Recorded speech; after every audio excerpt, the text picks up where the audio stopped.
Hola, buenos días. Hoy vamos a dar el segundo teórico de vacunas. En realidad ustedes tienen un tercero en esta situación tan particular que tiene que ver con las vacunas en desarrollo para COVID-19.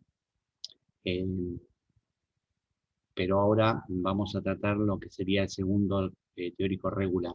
El de las vacunas COVID es el tercero, sería. Ahí hay muchos elementos, así que para la comprensión de las vacunas sí que yo voy a ir un poco más rápido en este que lo habitual. Voy a compartir la pantalla.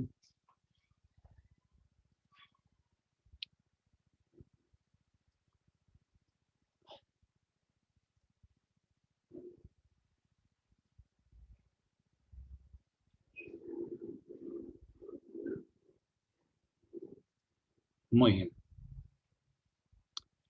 bien. Hoy vamos a hablar un poco de adyuvantes, que no está tratado profundamente en ninguno de los otros dos.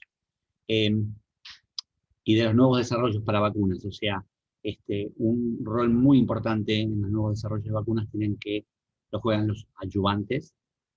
Eh, mm, y las nuevas vacunas están principalmente basadas en antígenos sintéticos, ya sean las proteínas o péptidos microbianos sintetizados en el laboratorio, y también las vacunas en ácidos nucleicos más que ADN. Cuando se elaboró esta diapositiva no había todavía vacunas ARN como hay ahora, y bueno, las de ADN que son plásmidos con el ADN que codifica para un antígeno proteico o con un ARN que codifica para lo mismo. Y la utilización de vectores vivos que pueden ser virus o bacterias recombinantes codificando el antígeno digamos, que pertenece al patógeno contra el cual se quiere inmunizar. La definición de adyuvantes es todo aquel compuesto con capacidad de aumentar y o modular la inmunogenicidad de un antígeno. Es un grupo heterogéneo de compuestos y en una vacuna se pueden combinar distintos tipos de adyuvantes. Presentan como ventaja que en general reducen la concentración del antígeno vacunal por dosis. Esto es importante porque en general lo más caro de producir son el antígeno. Requieren en general un menor número de refuerzos, generan un mayor porcentaje de seroconversión, potencian la eficacia de la vacunación en poblaciones inmunocomprometidas y, muy importantemente, que permiten seleccionar el sesgo de la respuesta inmune adaptativa hacia respuestas del tipo T-helper1 o T-helper2, T-helper17, o generan un alto porcentaje de linfocitos T citotóxicos. Acá tenemos un listado de adyuvantes, digamos, calificados que actúan como carrier o depósito o que tengan propiedades inmunoestimulantes.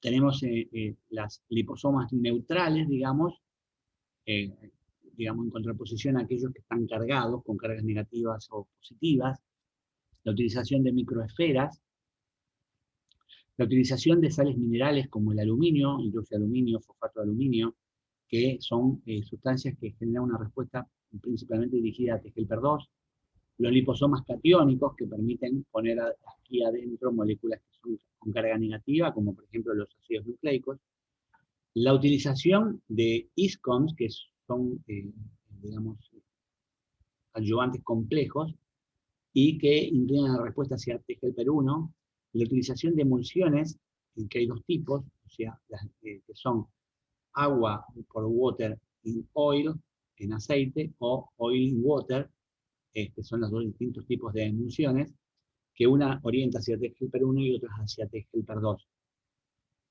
La utilización de agonistas de los toll-like receptors, que, digamos, generan una respuesta dependiendo de a qué le estén pegando específicamente, TGLP1 o TGLP2, y las saponinas, que son principalmente TGLP1, las saponinas, ya vamos a hablar de cada uno de ellos en detalle, que puede ser TGLP1 o una respuesta equilibrada TGLP1 o TGLP2. La respuesta inmune innata, como ustedes saben, modula la magnitud y la calidad de respuesta inmune adaptativa.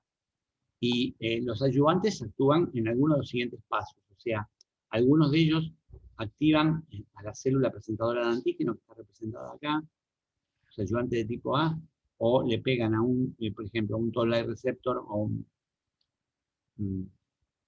digamos, PPR, ya sea que esté en la superficie de la célula, en la membrana, o en estructuras internas.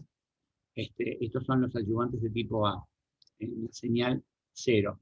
La señal 1 es aquellos que actúan directamente sobre por ejemplo, las moléculas del complejo mayor de histocompatibilidad, o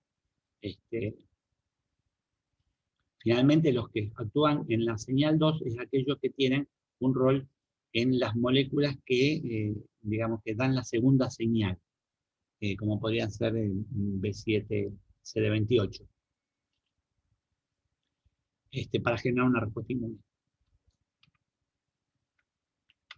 En particular, vamos a empezar con las sales de aluminio, que pueden ser hidróxidos o fosfatos.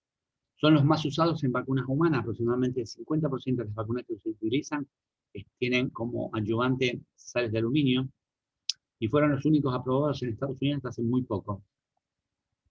Induce una respuesta humoral TGLP2, una cantidad de anticuerpos, digamos, muy importantes, y a pesar de todo lo que se lo ha estudiado, el mecanismo de acción es poco conocido. Se dice que absorben el antígeno y lo van liberando de a poco, lo convierten en un antígeno soluble y lo convierten en particulado, por lo cual se favorece su captación por las células presentadoras de antígeno, y tienen una acción de depósito, eso va alargando el antígeno de a poco y entonces la estimulación es más larga, y genera granuloma en el sitio de inoculación. Esto también hace que el antígeno se vaya liberando más lentamente. Y un tema importante es que pueden ocasionar alergia por producción de IG. Al ser una respuesta a TGLP2, puede favorecer la producción de IG. Después están las emulsiones, que generan un depósito y mayor producción de anticuerpos. Son las más usadas. La más común es agua en aceite, que es un producto común, digamos, la manteca. La manteca es una emulsión de agua en aceite, y es el adyuvante incompleto de Freund. No se puede usar en humanos, así que, pero es muy, muy eficiente. Es una solución emulsificada en aceite mineral con surfactante monoliato. Nosotros en la cátedra lo usamos mucho, porque genera una respuesta de anticuerpo importante. O sea, si tenemos un antígeno, queremos tener una respuesta de anticuerpo para poder usarlo después en el ISA, en inmunoblotting, lo que hacemos es usar ayudantes de Freund. No se puede usar en humanos, y el completo de Freund contiene un lisado de Mycobacterium tuberculosis, que obviamente con todos los PAM que existen en el Mycobacterium tuberculosis, la respuesta generada es muy importante.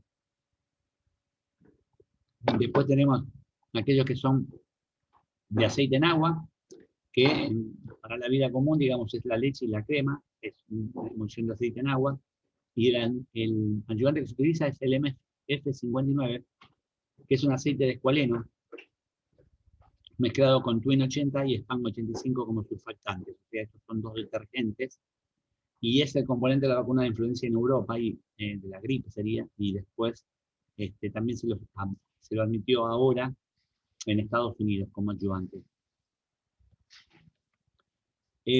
Después habíamos mencionado a las saponinas. Las saponinas son derivados de la corteza de un árbol que se llama Quilaya saponaria. Son glucósidos de esteroides o triterpenoides que presentan características similares al jabón. Es más, se lo utiliza en jabones. Son muy tóxicas para el uso en humano, en la inoculación. O sea, generan granulomas y efectos sistémicos como la hemólisis de los glóbulos rojos. La lisis de los glóbulos rojos o hemólisis. La Quilaya saponaria 21 es una que permite la activación, digamos, equilibrada entre el TGLP1 y TGLP2. Se ha logrado, digamos, controlar el efecto hemolítico, digamos, y se lo utiliza porque es un muy buen ayudante. Es más, forma parte de la quilaya en los ISCOMs, que son partículas formadas por fosfolípidos, colesteroles y saponinas. Forman una nanopartícula de unos 40 nanómetros. Al mezclarlas, en la mera mezcla provoca la formación de las partículas, y al cual se le une el antígeno por mezcla. Las saponillas no tienen la actividad hemolítica. al mezclarlas con esto, con el colesterol. Genera una respuesta humoral también, humoral y celular mixta de TGP1 y TGP2. Después están los liposomas y micropartículas. Los liposomas son esferas sintéticas que se producen al mezclar los componentes, en general en una solución se generan estas partículas, que es una bicapa lipídica. Ustedes ven acá las cabezas de los fósforos en la parte interior de la micropartícula y las cabezas de los fósforos en la parte interior, y acá están los lípidos, ¿cierto? O sea, esta es la membrana lipídica, que es la de cualquier célula, y van unidos a la superficie los antígenos por absorción o por unión covalente. Actúan como carga de los antígenos y al transformarlos en partículas pueden facilitar su captación por las células presentadoras de antígenos, que es un rol importante. Puede incorporar otras moléculas inmunoestimulantes y se los utiliza como nanobeads, por tamaño de nanopartículas, justamente tiene un tamaño de nanopartícula entre 50 y 200 nanómetros. Estos no están así, de que son solo de 40, se forman de diferentes. Son eficientes sistemas de delivery de antígenos a las células presentadoras de antígenos, ¿no? Generando una potente respuesta celular y humoral. Otros adyuvantes que son más recientes, digamos, son los oligodeoxinucleótidos. O sea, esto es una secuencia de pares de bases, digamos, ácido nucleico, y que tienen la característica de tener una secuencia, digamos, una base C seguida de una G. Fueron descubiertos, digamos, como como adyuvantes en 1984 y en 1991. Se comprobó primero que estimulan a las células NK y a los LB, y que estos eran activados por el DNA bacteriano, pero no por el DNA de vertebrados. O sea, este es el fundamento, digamos, de la utilización de estos, digamos, secuencias de ácidos nucleicos que tienen unas 20 bases, en las cuales se repite 2 veces la secuencia CG.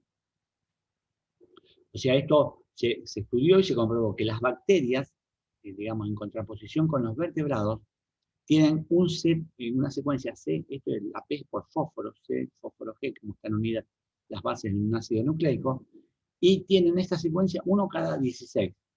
En cambio, los vertebrados tienen mucho menos de esta secuencia, 1 cada 64 dinucleótidos.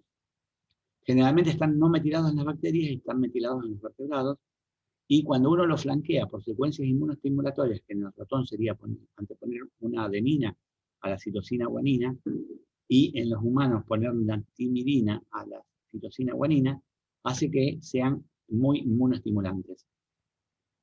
Les voy a contar ahora, por la experiencia, digamos, personal que hemos tenido en nuestro laboratorio, de la utilización de los oligodeoxinucleóticos, y los voy a introducir en el desarrollo, digamos, experimental, digamos, en la fase preclínica, o sea, con ensayos in vitro y en animales, de nuestra experiencia con el desarrollo de vacunas contra la enfermedad de Chagas. Lo que hemos hecho nosotros con esta, digamos, nos ha preocupado desde el principio porque es una enfermedad que tiene mucha incidencia en la Argentina. La enfermedad es causada por estos parásitos, tripanosomas, que ustedes pueden ver acá en un extendido de sangre, que son glóbulos rojos. Son unos parásitos flagelados en algún estadio de su ciclo biológico, porque tienen un estadio redondeado cuando están adentro de las células, y son transmitidos al hombre por artrópodos. Ustedes ven acá lo que serían las que se denominan en la Argentina, sobre todo se las llama vinchuca, en toda Latinoamérica se las llama de diferentes nombres, y digamos el nombre científico importante son los Triatoma infestans, también están los Rhodnus prolixus y Pastrongylus megistus. Son muchas especies de este vector, digamos, de este insecto, que es hematófago. Este es el asunto clave, ¿cierto? Son receptivos a la infección por Trypanosoma cruzi. Una característica que tienen es que defecan durante la alimentación, porque sorprendentemente, digamos, este insecto no transmite la infección por la picadura, como hacen, por ejemplo, los mosquitos. Los mosquitos que transmiten el dengue, la fiebre amarilla, el chikungunya, Zika, y otras enfermedades, digamos, en general, tienen a los virus o a las bacterias en las glándulas salivales. Entonces, al picar para alimentarse de sangre, también pasan el patógeno. Estos insectos, digamos, Trypanosoma cruzi sigue todo un ciclo en sus intestinos y aparece en las heces. Entonces, cuando, digamos, estos insectos que viven típicamente en este tipo de construcciones, esta, por ejemplo, para ganado, que es una protección de paja en donde los insectos la infectan y caen durante la noche sobre los mamíferos, se alimentan de sangre de todos los mamíferos conocidos, y también anidan, digamos, en las paredes que no tienen revoque. Entonces caen sobre los humanos dormidos y al picarlos, como defecan, cuando la persona se rasca o el animal se rasca, introduce el parásito adentro. Acá tienen el ciclo de vida, en donde esta, digamos, sería la piel de una persona o de un animal. Entonces, el insecto, al alimentarse de sangre, toma de la sangre de la persona infectada o del animal infectado los parásitos junto con la sangre. El parásito sigue todo un ciclo adentro que no vamos a entrar en detalle, con diferentes estadios, y aparecen en las heces, que cuando encuentran un edificio en la piel o en la mucosa, porque también entran por el ojo o por la nariz, penetran, ahí entran adentro de las células, en general los macrófagos. Adentro del macrófago cambian de estadio y se redondean. Este es un estadio proliferativo, se dividen por división binaria, hasta que hacen estallar la célula y salen como tipo mastigotes e infectan nuevas células. Cuando la presión, digamos, del sistema inmune no permite esta, digamos, rápida proliferación y destrucción, se refugian en general en las células musculares. Pero estos parásitos son capaces de infectar prácticamente cualquier célula. Como dije, cuando están en circulación, ya sea de donde están recluidos, se producen olas de parásitos en sangre, es que los vectores lo toman, cerrando el ciclo biológico de este parásito, que es muy complejo, como ustedes pueden ver, pero muy eficiente. Digamos, el hombre cuando llegó a América, hace 20.000 años atrás, entró, digamos, en el ciclo que era, este parásito ya estaba y tenía el ciclo en animales, y cuando el hombre ingresa, interrumpe este ciclo y pasa a ser, digamos, a ser humanos infectados. Nosotros los primeros estudios fueron utilizando crucipaína, que nosotros en principio queríamos encontrar un antígeno en realidad para diagnóstico. O sea, como el diagnóstico de enfermedad de Chagas se utilizaban antígenos complejos y este parásito tiene muchas similitudes con otro parásito que también está en América y en muchos otros lugares del mundo, que es la Leishmania, nosotros queríamos un diagnóstico diferencial entre Trypanosoma cruzi y Leishmania, y entonces estábamos buscando un antígeno. Lo que hicimos fue generar anticuerpos monoclonales, utilizando, digamos, el parásito para inmunizar ratones.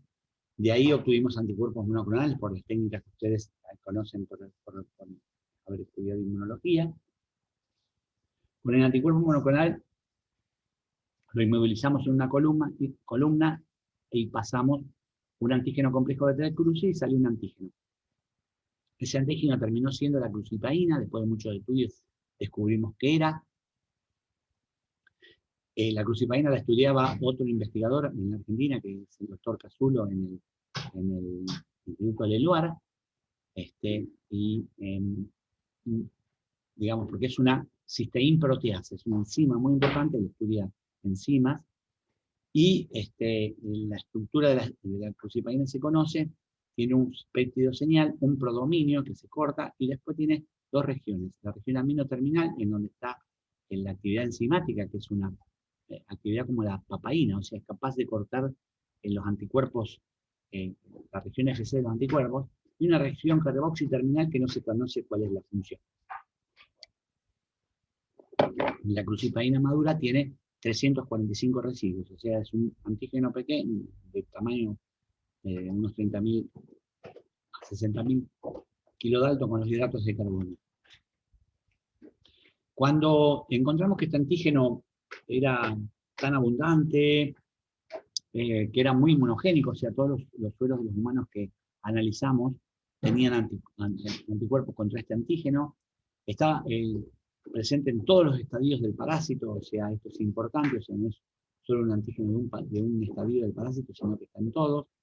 Es un antígeno que se secreta y, como había mencionado, tiene la capacidad de cortar las inmunoglobulinas, que esto ha sido propuesto como un mecanismo de escape, o sea, el parásito, estando en sangre, se cubre de anticuerpos, y después secreta estas papaína-like, cisteína proteasa, que corta las regiones FC del anticuerpo, con lo cual no se fija complemento, y esto es un mecanismo de escape del parásito. Y juega un rol muy importante también esta enzima en la internalización del parásito en la célula del mamífero. O sea, cumple roles muy importantes. Nosotros dijimos, bueno, ¿por qué no la estudiamos como candidato a vacuna? Entonces, los primeros ensayos que hicimos, usamos el adyuvante que nosotros ya conocíamos, el adyuvante de Fromm. Era bárbaro para generar anticuerpos, entonces dijimos, bueno, inmunicemos a ratones, formamos 4 grupos, a unos le pusimos crucipaína sola, la crucipaína la purificábamos con el anticuerpo monoclonal, ¿no? Era natural, purificadas del parásito. Entonces inoculábamos un grupo de ratones con crucipaína, otro grupo de ratones con adyuvante Fromm solo, otro grupo de ratones con ambos, y otro grupo de ratones era el control, digamos. Vacunábamos, usábamos 2 o 3 dosis de vacuna, y después desafiábamos infectando los ratones con el parásito, con los tripomastigotes de Trypanosoma cruzi. ¿Y qué pasó? Que el grupo control, o sea, el que no había sido vacunada y había sido infectado, incluso sobrevivía un poco más que los vacunados con crucipaína y adyuvante de Fromm. O sea, fue un completo fracaso. Esto nos desanimó mucho porque teníamos grandes esperanzas en que funcionara. No hay vacuna contra el Trypanosoma cruzi actualmente. En ese momento había muy pocos intentos de conseguir un antígeno vacunal. Volvimos a repetir el ensayo pensando que había sido un error de la gente que había hecho, porque nosotros en esa época no infectábamos nosotros, sino que nos asociamos con otros grupos. Pensamos que había sido el error del grupo, entonces nos fuimos con otro grupo en otra provincia, a ver si teníamos mejores resultados, y otro fracaso total. En el año 80, como yo les había mencionado, se había empezado a desarrollar, a experimentar con este adyuvante, que era los oligodeoxinucleótidos CpG. Para ese entonces ya se sabía que tenían un impacto muy importante sobre las células natural killer, aumentaban la actividad lítica y la citotoxicidad celular dependiente de anticuerpos, que estas a su vez secretaban interferón y estimulaban las células dendríticas y a los macrófagos para generar reactivos del oxígeno y del nitrógeno, y la inducción de mediadores intracelulares, aumentaban la respuesta inmune con secreción de interferón del tipo 1 y moléculas proinflamatorias como el tumor necrosis factor, interleuquina 6, 2 y 18, y que provocaban en los linfocitos B y en los linfocitos T una respuesta orientada hacia T-helper-1, con anticuerpos específicos y células citotóxicas. Entonces, había habido ya una experiencia importante en Toxoplasma gondii, que es el parásito causante de la toxoplasmosis, y dijimos, ¿por qué no probamos con T. cruzi? Y utilizamos uno que se llama, digamos, la empresa lo vendía como un 1826, y que tenía estas frecuencias. Estas secuencias eran aproximadamente unas 20 bases, con 2 regiones CG y estimulantes de ratones como el A. También le usábamos como control uno que era un no CPG, que era G6 en lugar de CG, como control negativo, digamos. Lo que hicimos fue, entonces, inmunizar ratones con PBS, o sea, este sería el grupo control, otros con crucipanina y el ayudante que se usaba en humanos, frecuentemente para otras vacunas, otros con CPG, otros con no CPG y uno con CPG solo. Pusimos 2 dosis en los ratoncitos de 2 meses y analizamos, digamos, en todo un bloque, en primer ensayo, analizamos la respuesta humoral y celular, digamos, antes de la inmunización, después de la inmunización y antes del desafío, y después utilizamos de nuevo otros 5 grupos de 5 ratones cada uno, para esto sí, vacunarlos y desafiarlos con tripomastigotes de una cepa muy letal que se llama República Argentina, de tripamastigotes de T-Cruci, y a estos le medimos la parasitemia, la respuesta inmune y el daño muscular que causa la enfermedad de Chagas, ¿cierto? Afectando corazón y ese tipo de cosas. Nos encontramos con que, ustedes están viendo acá las respuestas individuales de cada uno de los ratones, en amarillo se ven en PBS, el grupo en PBS, en azul los no CPG, en verde tenemos los que habían sido vacunados con aluminio, y en rojo los que habían sido vacunados con el CPG y el antígeno. Que esto es crucipaína, lo llamamos así porque había sido purificado con ese antígeno, con ese anticuerpo monoclonal, y todavía no sabíamos que era crucipaína, en realidad. Lo que encontramos es que los grupos inmunizados con PBS y con el no CPG, los ratones no pasaban del día 9. O sea, se iban muriendo los ratones por la infección con Trypanosoma cruzi, los parásitos en sangre subían rápidamente, como ustedes observan acá, cantidad de parásitos por mililitro de sangre en los días de infección, y los grupos estos morían rápidamente. El grupo inmunizado con aluminio sobrevivía un poco más, las parasitemias crecían, pero no pasaban del día 14, cuando los inmunizados con el CPG, todos los ratones habían sobrevivido hasta el día 26 por lo menos. Como se observa acá está hasta el día 32, esto es lo que se llama curva de sobrevida, en donde el 100% de los ratones inmunizados con CPG y crucipaína sobrevivían hasta el día 32 por lo menos, siendo que los inmunizados con PBS y desafiados morían ante el día 10, los otros con aluminio no pasaban del día 11, y los de no CPG también morían para el día, los 5 ratones iban muriendo hasta el día 17.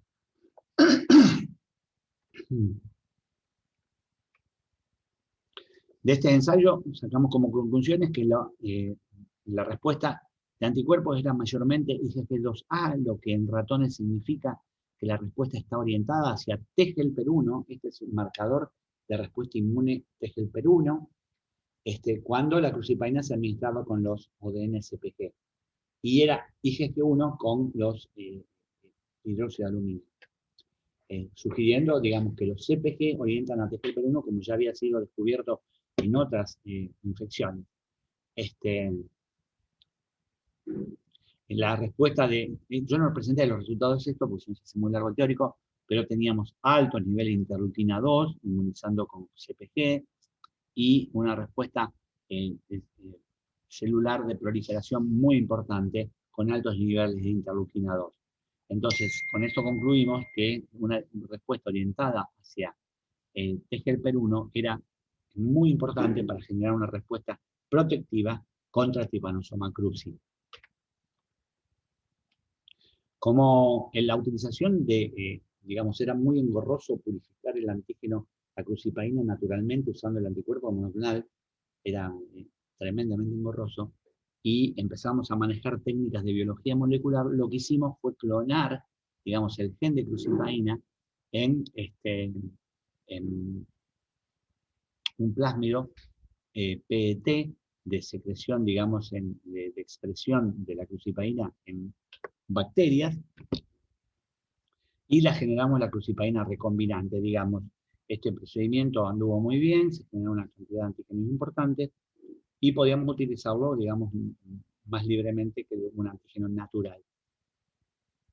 Lo primero que hicimos fue analizar si esta crucipaína, digamos, recombinante era tan buena como la natural, porque claro, al ser producida en bacterias no tenían hidratos de carbono, y los hidratos de carbono podrían ser importantes para la protección.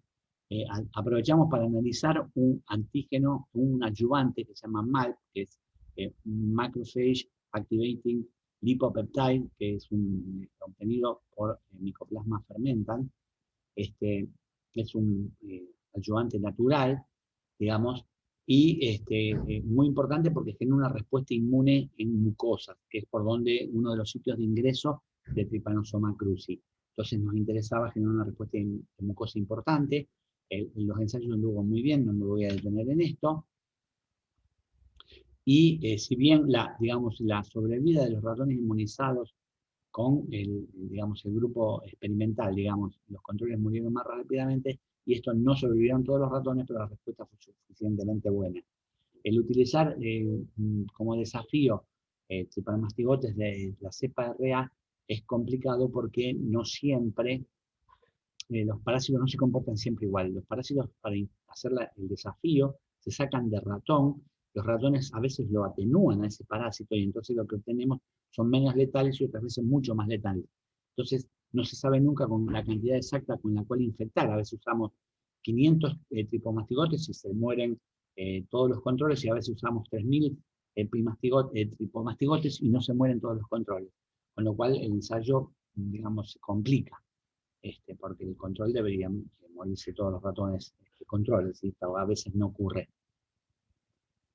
Este caso fue una cosa así. Los controles murieron todos rápidamente, pero bueno, también la cantidad de parásitos se ve que fue muy alta y afectó también al grupo experimental. De esto concluimos, digamos, que la respuesta inmune en mucosas era importante. No voy a detenerme en esto. Lo que hicimos después fue utilizar un vector bacteriano. O sea, lo que hicimos fue utilizar una salmonela a la cual transfectábamos una salmonela atenuada, o sea, es una bacteria atenuada, a la cual le introdujimos un plásmido que tenía la molécula de crucipaína, digamos, el ácido nucleico de crucipaína, el DNA, en un plásmido, pero no de expresión en bacterias como la salmonela, sino de expresión en células de mamíferos. O sea, el plásmido pcDNA 3.1 es un plásmido de expresión en células de mamíferos, y lo que utilizamos la salmonela es solo como vector. Pero la ventaja es que la salmonela se puede aplicar para hacer una administración oral de la vacuna, con lo cual estamos favoreciendo una respuesta en el sistema de mucosas. Este ensayo, digamos, requirió muchos ensayos porque teníamos que, primero demostramos que la salmonela, cuando infectaba una célula, el plásmido pcDNA 3.1 se liberaba, utilizaba toda la maquinaria de la célula de mamífero, le hicimos ensayos in vitro, y comprobamos que la crucipaína aparecía en el medio de cultivo. Entonces después infectamos ratones con esta salmonela por vía oral, hicimos todo el estudio, que no me detengo para ello, pero encontramos que teníamos una muy buena respuesta, digamos, usando una técnica de tuberculina, básicamente como una tuberculina que consiste en inmunizar en la almohadilla plantal. A los ratones inmunizados se los desafía con crucipaína administrada en la almohadilla plantal y se mide el tamaño de la almohadilla. En humanos se mira el tamaño de la reacción en el brazo, ¿cierto? Bueno, comprobamos que usamos varios grupos combinando Prime Boost con distintos ayudantes. En uno usamos el factor estimulante de colonias de granulocitos y macrófagos, en otro usamos CPG, en otro usamos MALP, y en otro usamos solamente la salmonela, transportando la crucipaína, y encontramos que este grupo, si ustedes miran los parásitos por mililitro a través de los días, después del desafío, este grupo fue el que mantuvo la parasitemia más baja, ¿sí? Los controles, bueno, se dispararon, todos protegieron, pero el que logró mantener la parasitemia más baja fue el grupo sin hacer Prime Boost, ya que en este caso la estrategia de inmunizar solo con salmonella, transportando el DNA de crucipaína, funcionó muy bien. De todos modos, a pesar de que hicimos muchos ensayos, hubo muchos más que yo no estoy describiendo,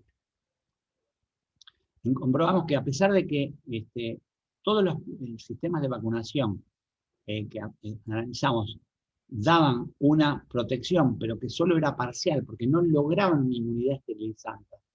O sea, a pesar de generar una respuesta inmune muy importante, como genera en realidad la infección, porque la infección también genera una respuesta inmune importante, esto no era suficiente para eliminar el parásito, y esta es la causa por la cual la enfermedad de Chagas es una enfermedad crónica. O sea, digamos, cuando ocurre la infección, el paciente no sufre grandes, una enfermedad muy seria, a veces hay solo una febrícula,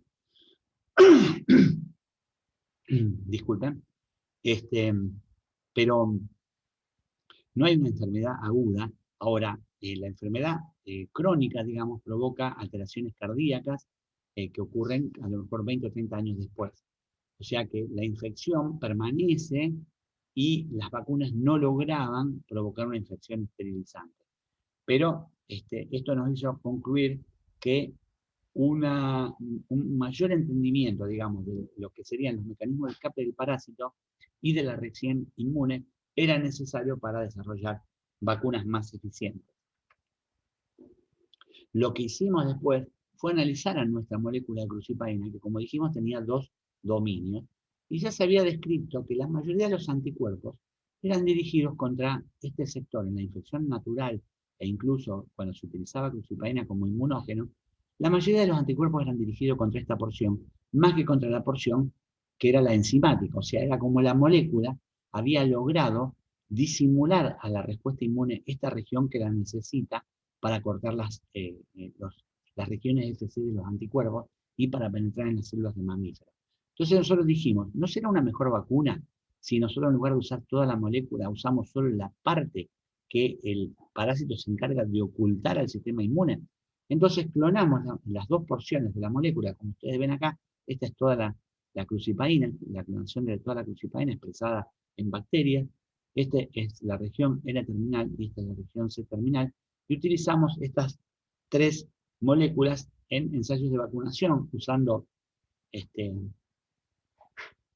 CPG y comprobamos que efectivamente, no me voy a detener tampoco en todo esto porque son publicaciones completas, digamos, cada uno de estos ensayos han sido motivo de un artículo que sería muy largo de escribir con numerosas figuras, pero fíjense ustedes que los inmunizados con la región N-terminal eran los que tenían la menor parasitemia comparados con los controles, los que utilizamos la C-terminal, que eran apenas diferentes de los controles, y la crucipaína entera protegida, como ya lo habíamos comprobado, pero mejoraba la respuesta cuando se usaba la región N-terminal. Acá están los parásitos.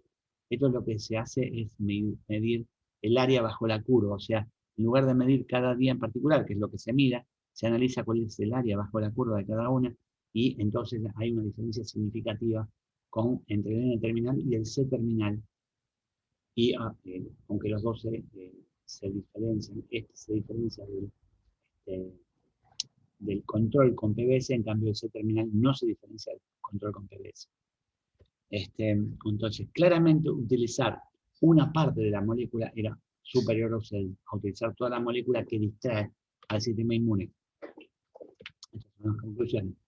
Entonces, nuestro paso siguiente, que fue, fue publicado este artículo en el 2017, fue en general una molécula por ingeniería genética, diseñar una vacuna trivalente utilizando la porción N-terminal de la crucipaína, utilizando otro antígeno, la región central de otro antígeno con el cual había trabajado una persona en Brasil, que ahora falleció, digamos, el investigador Mauricio Rodríguez, que había trabajado mucho con la molécula AS2, que es de tipo de amastigotes, que es la Amastigot Surface Protein, estas son las siglas, y él había descubierto que usando la región central de esta molécula se obtenía mejor resultado que con toda la molécula.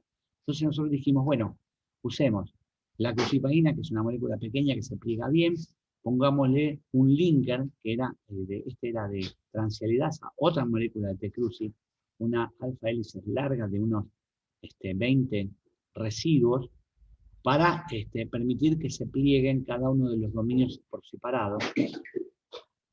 Y esto lo pusimos, digamos, esto tenía varias ventajas. Eran, digamos, epitopes capaces de generar linfocitos T citotóxicos en los ratones, C3H, y en otros ratones también había otros epitopes reconocidos por los linfocitos T citotóxicos, y entonces dijimos, bueno, esto tiene que generar una respuesta celular importante, citotóxica, y con la utilización, ya sea que de salmonela o de CPG, les vamos a dar una orientación TGLP1 que es la que necesitamos. Lo que se observa acá es comprobando, digamos,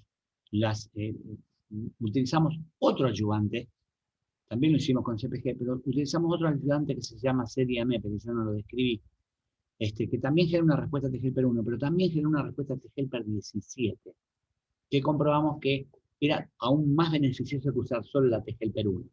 El CDMP, esto es también una base, la adenosina monofosfato, cíclico, por eso se llama cíclico DAMP, y comprobamos que cuando lo utilizamos con traspaína, así llamamos esta molécula porque era transialidasa ASC, para ASP2 y crucipaína, combinamos los nombres para llamarla transpaína, y comprobamos que cuando la usábamos con este adyuvante generaba una menor, digamos, parásitos en el sitio de inoculación. Lo que hicimos acá fue usar la almohadilla plantal de los ratones. Ustedes no lo alcanzan a ver, pero estas en realidad son las dos patitas de un ratón. Esta es la cola que se ve mejor acá en este control a los 9 días post-infección, en donde se observa que casi no quedan parásitos. Usamos unos parásitos fluorescentes que a los 4 días, en el control solo con adyuvante, había una enorme cantidad de parásitos acá. A los 4 días post-infección ya los inmunizados contra aspirina era menor en las patitas, como ustedes observan, y a los 9 días ya prácticamente no quedaban parásitos y estos habían seguido desarrollándose. Entonces también vimos la que disminuía la parasitemia, pero este fue un ensayo muy elegante usando lo que se llama análisis in vivo, porque estos ratones están vivos, es el mismo ratón analizado a los 4 días post-infección y a los 9 días post-infección, como técnica de demostración de que la cantidad de parásitos in situ. Cuando analizamos la parasitemia vimos que, comparado con los controles, todos los grupos, digamos, ya sea inmunizando con la transpaína o solo con crucipaína y ASP2 por separado o cada una de estas por separado, el mejor grupo era aquel que había sido inmunizado con transpaína, incluso contra los otros. También la disminución del peso de los ratones, o sea, ustedes pueden observar acá, el peso al día 12, los ratones estaban con este peso, digamos, o sea, el mismo prácticamente que cuando los infectamos. El peso de los ratones infectados no vacunados e infectados va disminuyendo al correr de los días, y estos más o menos los pesos se mantuvieron. Y la sobrevida también fue del 100% a 70 días cuando los controles se iban muriendo.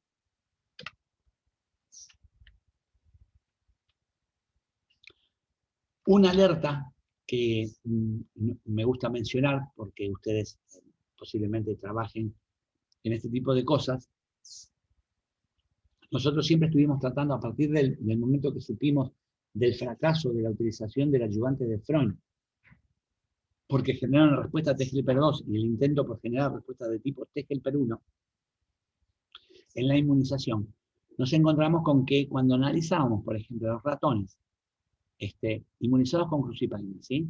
Como acá se observa, analizamos la cantidad de moléculas de anticuerpos de IgG2A, ¿se acuerdan que yo dije que mostraba un perfil TGLP1, comparado con la utilización de adyuvante de Freund? O sea, cuando nosotros miramos que inmunizados con CPG, en este caso fue, la respuesta de anticuerpos era mayormente contra IgG2A, cuando prácticamente no había anticuerpos del tipo IgG1, como se observa acá.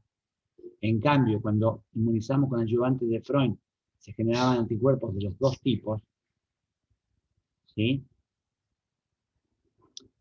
Pero ¿qué pasaba? Que a los 70 o 100 días después de la infección, íbamos a mirar los anticuerpos IgG2A. Como habían estado infectados, los ratones fueron desarrollando anticuerpos contra todos los antígenos del T. crucis, como se observan acá, que eran del tipo IgG2A, contra prácticamente todos los antígenos del Trypanosoma crucis. Acá corríamos, en todos los casos se corrió parásitos completos, digamos, ¿sí? Como estábamos inmunizando con crucipaína y no habíamos infectado, se generaban anticuerpos contra crucipaína. Argentina, más 54. Disculpen, me sonó el teléfono. Entonces decía,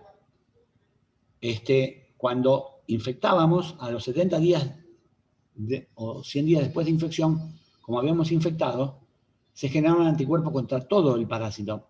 Pero todos esos anticuerpos, como habíamos usado CpG, eran del tipo IgG2A, fíjense que no había casi anticuerpos, contra IgG1. O sea, ¿qué quiero remarcar con esto? Que cuando uno utiliza una vacuna que genera un fuerte bias TGLP1, es como que toda la respuesta inmune está orientada hacia TGLP1 y se desarrollan TGLP1 contra otros antígenos, que no es solo el inmunizante. ¿Sí? Esto es una alerta porque usar este tipo de ayudante puede conllevar algún riesgo. ¿En qué sentido? Que si a los pocos días de haber generado esta respuesta orientada hacia TGLP1, alguien se infecta con un patógeno que requiere una respuesta IgG2A, podría ocurrir que no esté protegido. O sea que el mismo organismo no sea capaz de desarrollar una respuesta con TGLP2 necesaria para repeler ese segundo patógeno. Esto no lo sabemos, si esto es así. Se requiere un modelo muy complejo de infectar primero con un patógeno que requiere TGLP1 y después con uno TGLP2. Así que estos ensayos no los debemos, no hemos avanzado mayormente con esto porque estuvimos en otras cosas. Pero es un tema al cual hay que prestarle atención.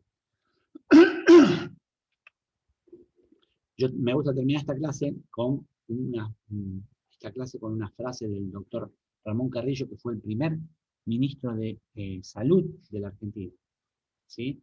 Antes del doctor Ramón Carrillo no había ministro de Salud, en algunas épocas tampoco hubo, pero él era un importante sanitarista, muy preocupado por la utilización de vacunas, de generar vacunas, y una cosa que tenía muy clara el doctor Ramón Carrillo era que, esta frase la tengo en mi tesis, que yo hice mi tesis con Chagas. Él decía que frente a las enfermedades que genera la miseria y frente a la tristeza, la angustia y el infortunio social de los pueblos, los microbios como causa de las enfermedades son unas pobres causas. ¿Qué quería decir con esto? Quería decir que más importante que las bacterias, los virus y los microbios como causantes de las enfermedades es la miseria y el poco desarrollo social que hace que un gran número de personas estén, digamos, sin protección frente a las infecciones. Entonces, es muy importante, digamos, lograr el desarrollo de las sociedades para que con mejor sanidad, con agua potable para todo el mundo, condiciones higiénicas, tratamiento de las aguas servidas, cloacas, que esto solo contribuye de un modo muy significativo a la salud, y se alejan los microbios, evitando las enfermedades. Nada más, muchas gracias.